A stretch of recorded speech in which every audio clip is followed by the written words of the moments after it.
Hey friend, Roger Christopherson here again with another first listener review. And before I get to babbling too much here, I want to do what I always do and ask you to like, share, and subscribe to keep this music alive. And what I usually do is I babble about bands that I love and what they're up to, and these usually bands that have been around for a while, and classic rock and stuff like that. This is sort of in that category, but not really. It's a newer artist, but he has been around a little bit. And what I'm babbling about already is Erik Gronwall.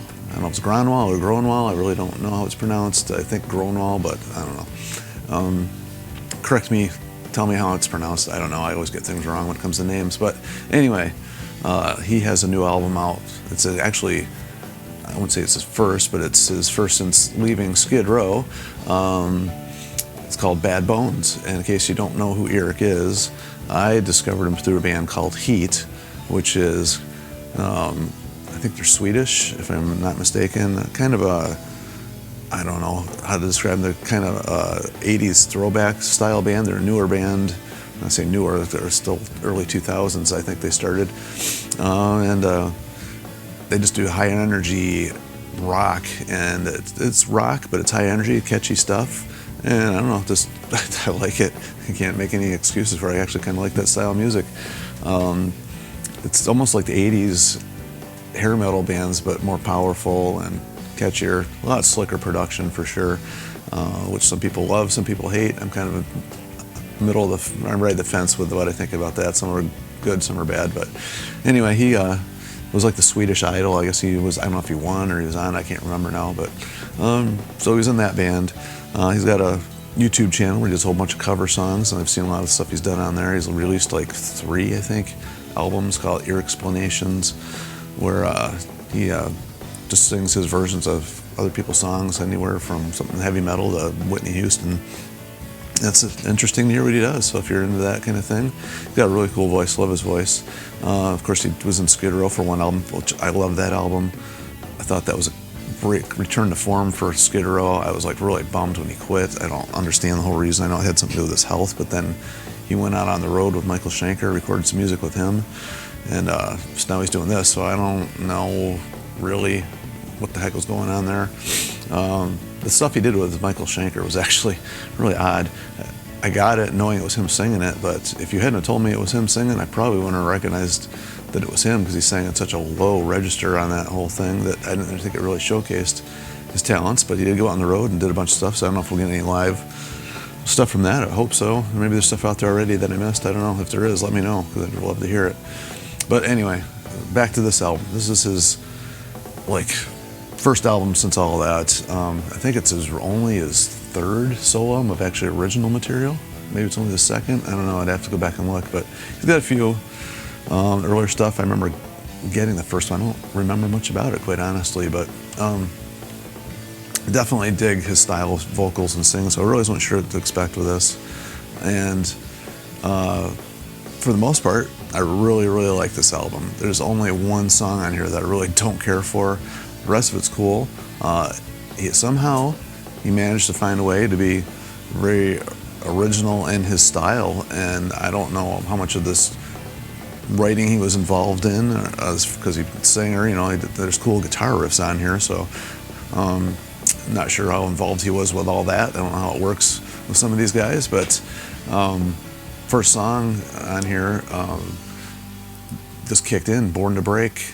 Just thought it was cool little riff. It rocked, just with almost like a bluesy type feel to it, but it still had that like that Skid Row type sound to it. So I was like, all right, well, he's sticking with what he's done and then adding something a little bit new to it, and it pretty much continues from that point on.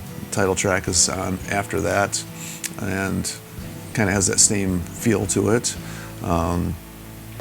It's got other stuff on here like Praying for a Miracle. Actually, it's got that really cool catchy chorus to it, big AOR type feel to it, but still kind of a driving rock song. The only thing I don't like about this whole album is the track number 4. It's called Who's the Winner, and I hate to say like bad things about artists that I like, but this song, I don't know. I did not care for the song. it sounded like some weird 70s or soft rock ballad, weird, I don't know, like an ABBA throwaway or something. I don't know. It just did not sound good to me. Sorry. There might be people like it. I know there's probably trying to go for a power ballad. It didn't sound like a power ballad to me. It just sounded just not good.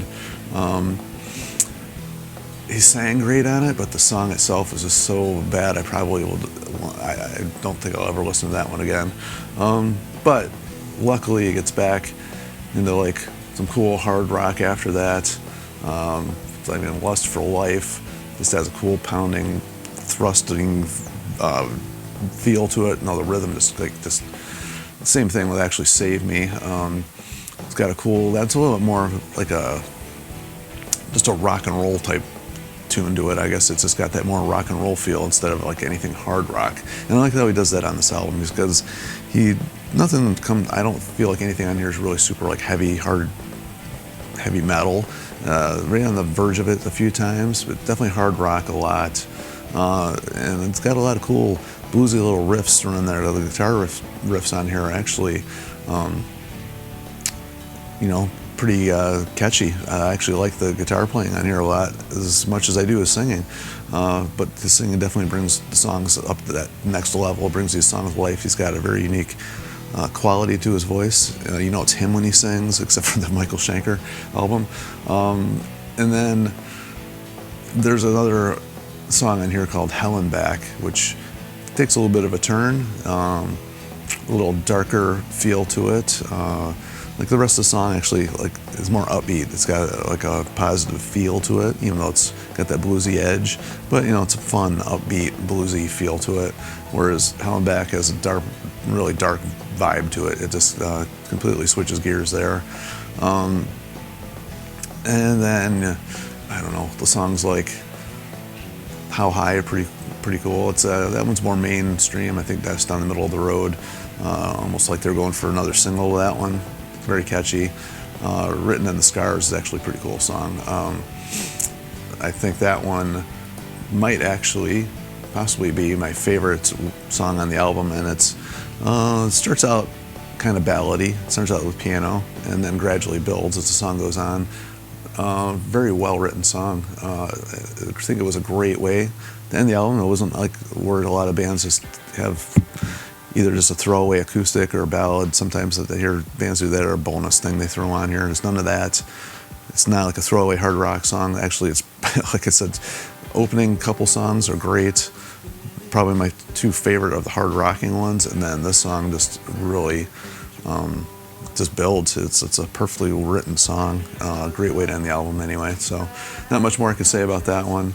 Overall, I'd have to give it a 9 out of 10. Just that one song, I don't know. It was just, I hate to go on and on about stuff that's I don't care for, but dwell on it. I just have to skip that one, I guess. I don't know, some people are probably going to like it. I don't know. It just didn't do anything for me. If you like it, it's one if you listen to this and it's actually something to like, feel free to express what it is you like about it, I just get that.